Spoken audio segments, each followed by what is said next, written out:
الحمد لله رب العالمين والصلاة والسلام على سيد المرسلين وعلى آله وصحبه أجمعين رب اشرح لنا صدورنا ويسر لنا أمورنا واحلل عقدة من ألسنتنا يفقهوا أقوالنا ثبت أقدامنا وتمم تقصيرنا يا ربنا رب العالمين لا حول ولا قوة إلا بالله العلي العظيم لا حول ولا قوة إلا بالله لا حول ولا قوة إلا بالله العلي العظيم أما بعد اللهم صل وسلم وبارك على سيدنا محمد وعلى آل سيدنا محمد أستغفر الله الذي لا إله إلا هو الرحمن الرحيم حي القيوم الذي لا يموت وأتوب إليه اللهم اغفر لنا.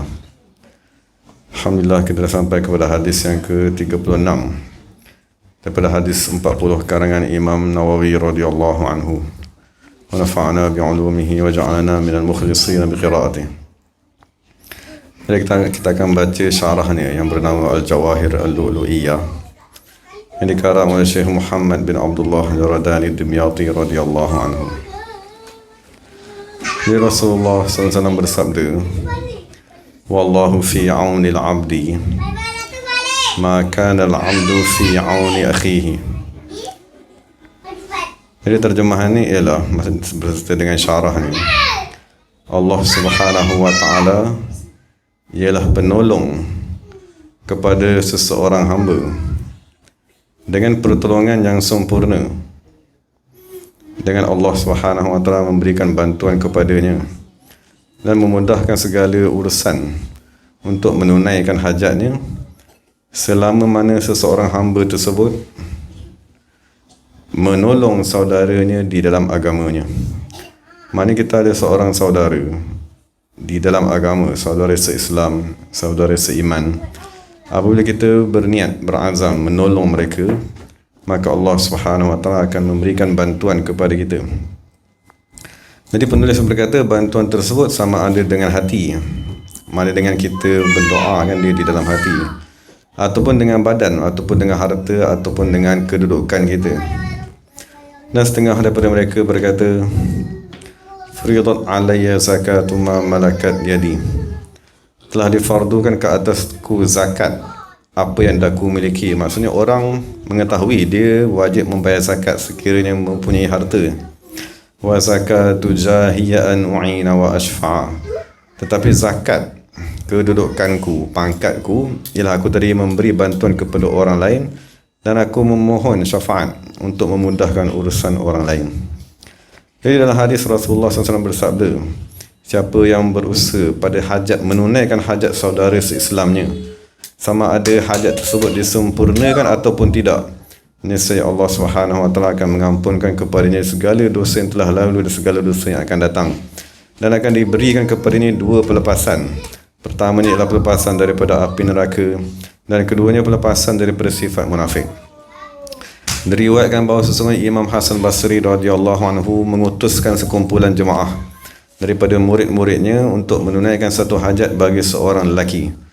Dan Imam Hasan Basri berkata kepada murid-muridnya, apabila kamu berjalan berjumpa dengan Thabit Al-Bunani, salah seorang daripada ahli ibadat di zaman tersebut, maka Imam Hasan Basri kata, ajak dia sekali bersama-sama kamu untuk menunaikan hajat sahabat kita.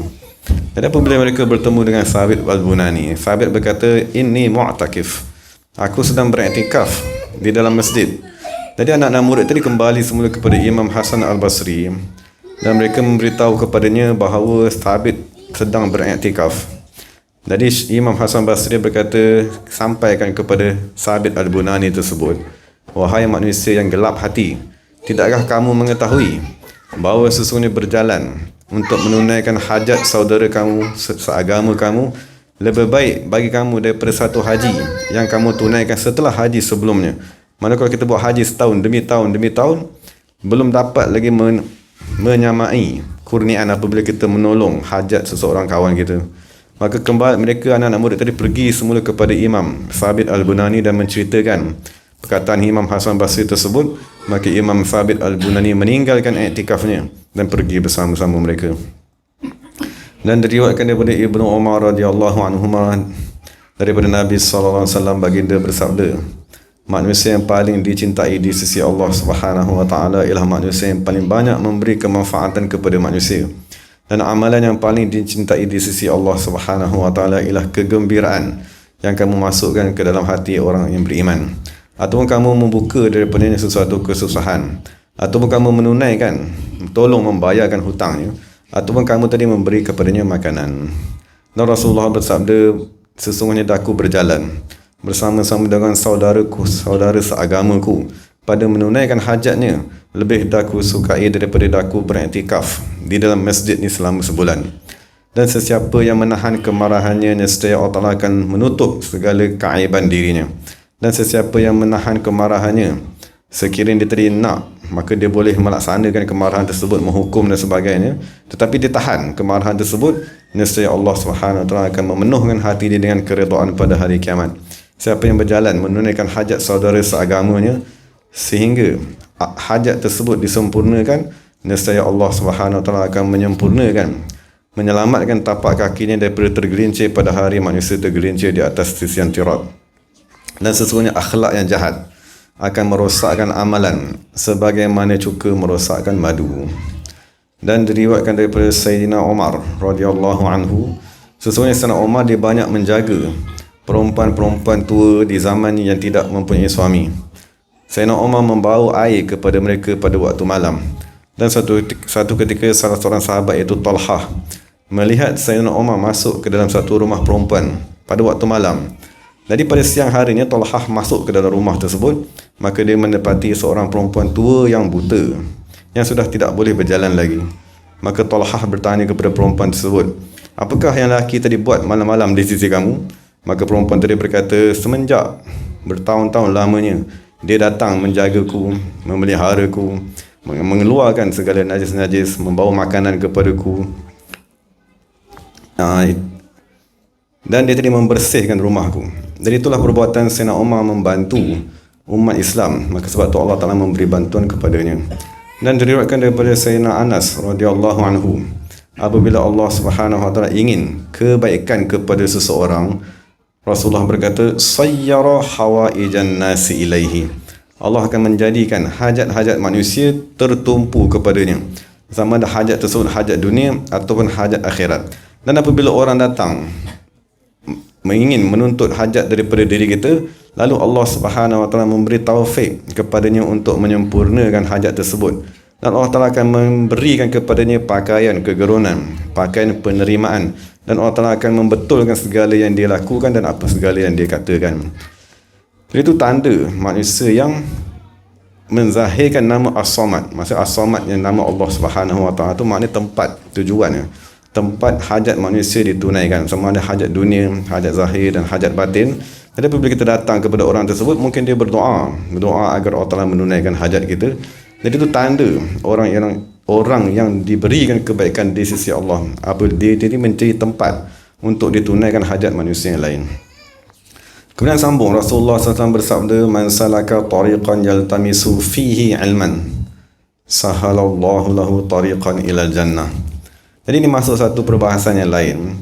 Maksud Rasulullah berkata, siapa yang berjalan di atas satu jalan, sama ada jalan betul-betul, maksud kita keluar daripada negara kita, hijrah ke negara lain untuk menuntut ilmu, ataupun jalan ma'nawiyan, jalan yang secara batin ataupun abstrak, seperti duduk mengajar ataupun duduk menulis, ataupun apa saja perkara yang berkaitan dengan ilmu, yaltamisu fihi ilman, dengan niat menuntut ilmu Allah Subhanahu wa taala, sama ada ilmu tadi dengan dia tadi belajar, mengajar dan seumpamanya, sahalallahu lahu tariqan ila jannah.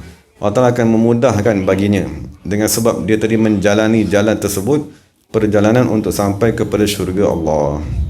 Maknanya siapa yang berjalan di dalam tarekat untuk mendapatkan ilmu makrifat, nescaya Allah Ta'ala akan memudahkannya jalan ke syurga. Jadi penulis berkata, macam manakah kemudahan tersebut? Dengan sekira-kiranya dia tadi tidak menghadapi kesusahan dalam dia tadi menuntut ilmu, dan dia tadi dijauhkan daripada segala kesusahan pada hari kiamat.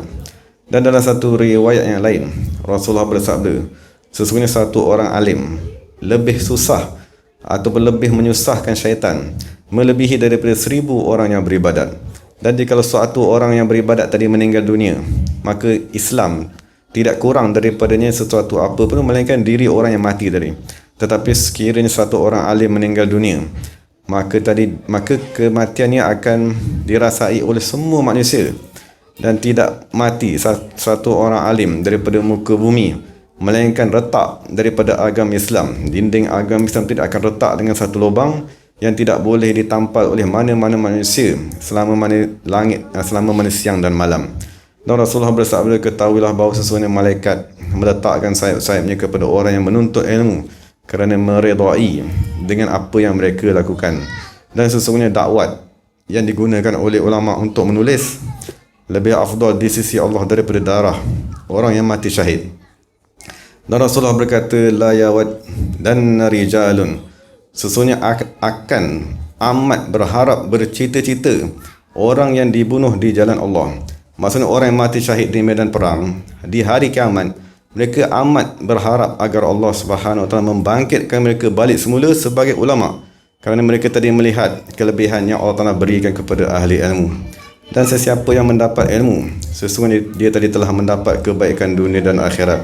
Dan sesiapa yang menyakiti ulama, maka dia sesungguhnya telah mencabar Allah Subhanahu Wa Taala untuk berperang dengan Allah Subhanahu Wa Taala. Dan daripada Sayyidina Anas bin Malik radhiyallahu anhu berkata, daripada Rasulullah SAW baginda bersabda, siapa yang ingin untuk melihat kepada manusia yang dimerdekakan daripada neraka Allah, maka pandanglah kepada muka orang yang menuntut ilmu agama. Demi diri Muhammad yang berada di dalam genggamannya, tiada mana-mana orang yang belajar berulang-alik ke pintu rumah gurunya, melainkan Allah Subhanahu Wa Taala akan menulis bagi setiap langkah tersebut ibadat selama setahun. Dan Allah Taala akan membinakan baginya bagi setiap langkah dari satu bandar di syurga. Dan apabila dia berjalan di atas muka bumi, maka muka bumi tadi akan memohon ampun kepadanya. Dan apabila tadi berpetang atau bermalam, maka dia tadi akan diampunkan oleh Allah Subhanahu Wa Taala.